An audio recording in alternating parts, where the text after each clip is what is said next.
Minu nimi on Kristi Vuht-Alpere. Ma olen sündinud Saksa okupatsiooni ajal Pärnus märtsis 1943. Ja me oleme registreeritud Slites. Slite rand või mis iganes seal oli.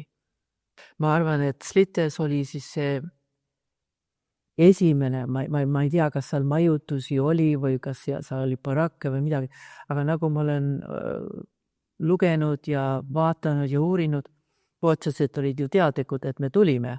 Ja ma tean, et septembri ja oktoober olid need kõige rohkem laevu tuli, vaadates need statistikat.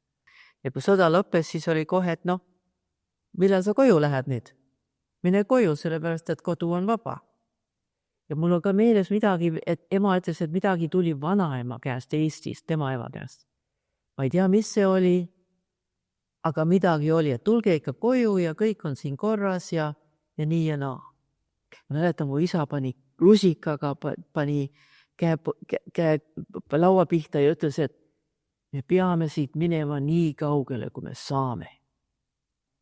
Ma arvan, et siis hakati neid laevu ostma ja kõik, et siit ära minna. Et see asi hakkas vaikselt arenema, see äraminek. See oli vaikselt jagatud kõik, see info. Ja siis need kembid ja kalurid sealt Raeküla poolt, nemad siis ostsid selle Pärnu, see oli miinilaev, puumiinilaev. Siis ehitasid selle kõik ümber ja siis põrandaalune info hakkas liikuma. Aga mis ma mäletan, ma pidin siis valima mänguasju ja see ütles mulle, et me lähme kusagile. Mul oli mõned nii vähe, kui mul neid mänguasju oli, aga üks oli see banker, see oli niisugune nukuvanker ja telefon. Ja ema ütleb, et ei saa seda telefoni kaasa, ei saa võtta, et sa segad inimesi laevadel. Ja see ütles mulle siis, et me lähme kusagile. Ja siis see Pärnu laev oli juba valmis ja inimesed kogunesid seal Malmö sadames. Ja mis ma aru sain, et see laev mootor ei töötanud, kui me esimene kord välja säksime sealt. Ja siis tulid tagasi, siis me pidid osasi tellima kusagilt ja see võttis 3 nädalat. Ja need inimesed olid kõik kohal. Nii et see varustust ja kõiki tuli uuesti varustada vaikselt, sest et meil ei olnud mingit luba ju sealt sadanast välja sõita. Ja nagu ma aru sain, ka jälle hommikuvara, kell 5 või midagi, sõideti sealt välja ja oli öeldud, et me lähme Norrasse puhkusele. Ja siis oli olevat olnud keeld ka, et me ei tohi üle mere minna, sellest meil ei olnud küllalt neid päästepaate. Ja mis meid hirmsasti hirmustas, oli laeval oli, ma ei tea, mis need on need augud seal, kus vesi tuleb sisse, voolab välja. No loomulikult, kui sa väike oled, see on siia maani sulle. Ja seal oli meil hirm. Aga muidu me toimendasime kogu aeg oma ette ja meie kajut oli väga luksuslik ju. Mõlemis pool seda see alumene, mis seal oli.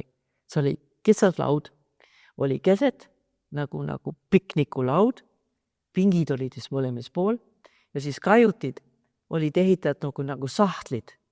Igal perekonnal oli oma sahte, ma õigan neid sahtliteks.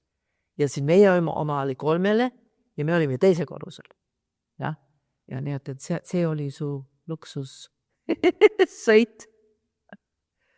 Midagi 250, midagi on mul meeles. Kas oli 250 või 350 oli see hind, et minna. Väliskloo oli ehitatud üle ääre ja siis seal käidud. Ükskord ma olin seal sees ja siis üks laine tuleb sellest torust üles.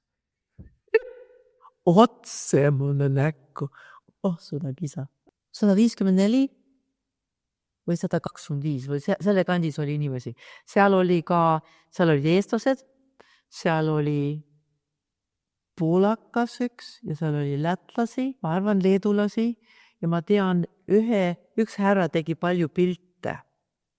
ja tema oli see fotograaf, seepärast, et kõik said tellida ta käest pärast Rootsis pildid. Ma mäletan, et oli tormi, ma mäletan, et paljud inimesed olid merehaiged, mina ei olnud merehaige, ema vist oli ja ma mäletan, kui tormid olid, siis meie luksuskabiini laest tilkus vett ja ema võttis siis oma selle dušimütsi ja pani selle sinna alla.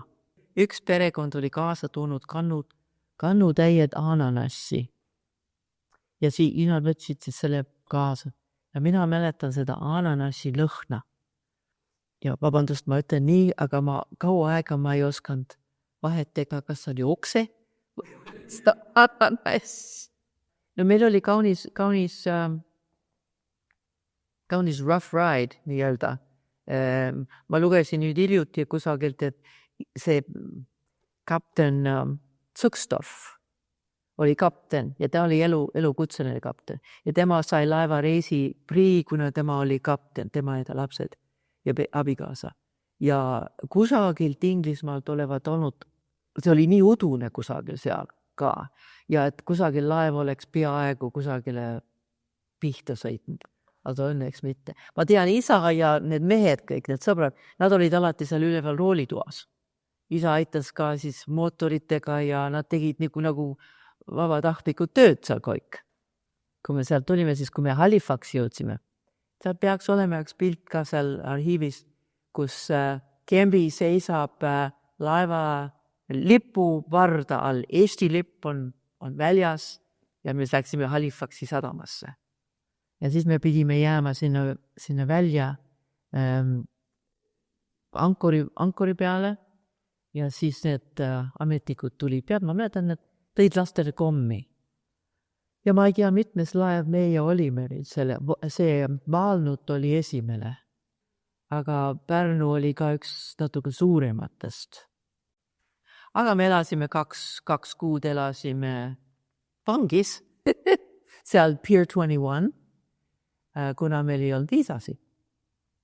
No Kanada riik ei tahtnud meid ju ka, nad ei teadnud, mida teha. Neil ei olnud mingisugust immigratsiooni policy'd ja nad ei tahtnud meid.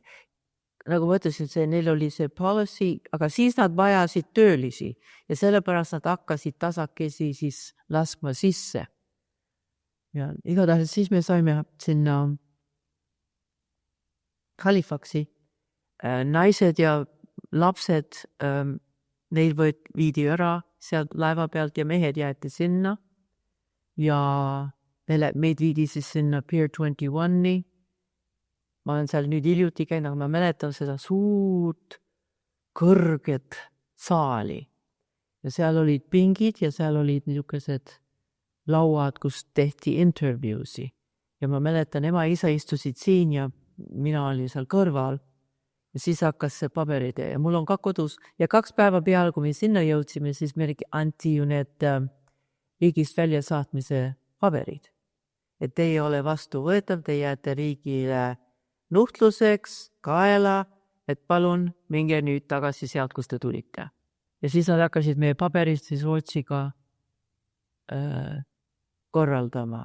Seda ma mäletan. Meie paberid Rootsiga tulevad korraldada.